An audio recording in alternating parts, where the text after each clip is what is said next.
Bonjour! Aujourd'hui, on se retrouve pour une nouvelle vidéo qui va te faire découvrir un personnage hors du commun. Nous allons parler d'une célèbre savante française qui a marqué l'histoire de la science. Es-tu prêt pour ce voyage dans le temps? Notre savante s'appelle Gabrielle Émilie Le Tonnelier de Breteuil, marquise du Châtelet, née le 17 décembre 1706 à Paris. Émilie a grandi dans un milieu ouvert où son père, le baron de Breteuil, lui a donné une éducation exceptionnelle pour une femme de cette époque.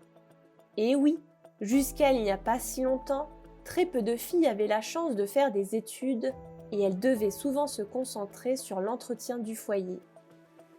Elle était douée en langue, en mathématiques, mais aussi en théâtre, en équitation et en danse. Émilie a même appris à jouer du clavecin et à chanter l'opéra.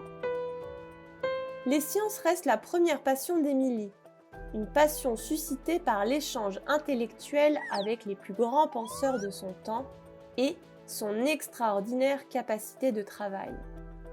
Est-ce que les sciences te passionnent aussi ?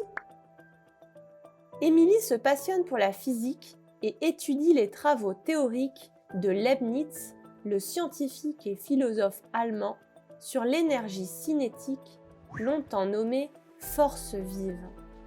L'énergie cinétique désigne l'énergie d'un objet en mouvement.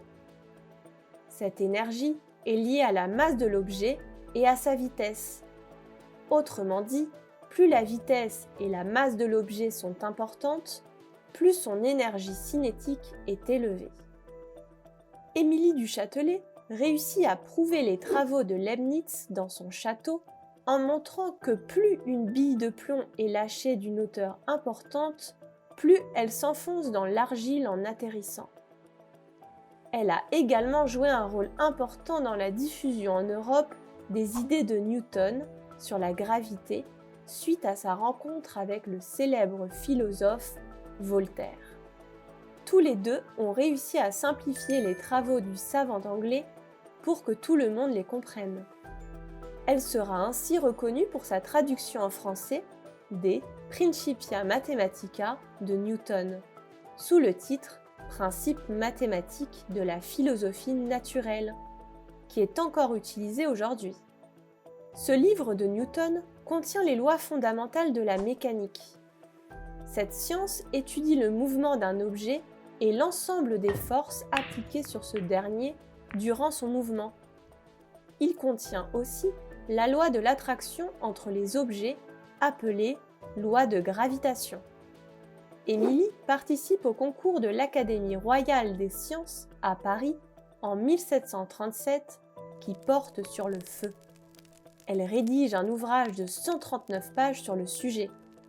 Même si elle ne remporte pas le prix, ses recherches sont publiées par l'Académie grâce à la qualité de son travail. Ses travaux marquent l'histoire de la science en étant les premiers réalisés par une femme à être publiés par l'Académie des sciences de Paris. Malheureusement, à 43 ans, Émilie du Châtelet meurt à cause d'un accouchement difficile. Et le 17 décembre 2021, Google lui a rendu hommage à l'occasion du 315e anniversaire de sa naissance en tant que première femme de science en France. Notre voyage temporel s'arrête là pour aujourd'hui.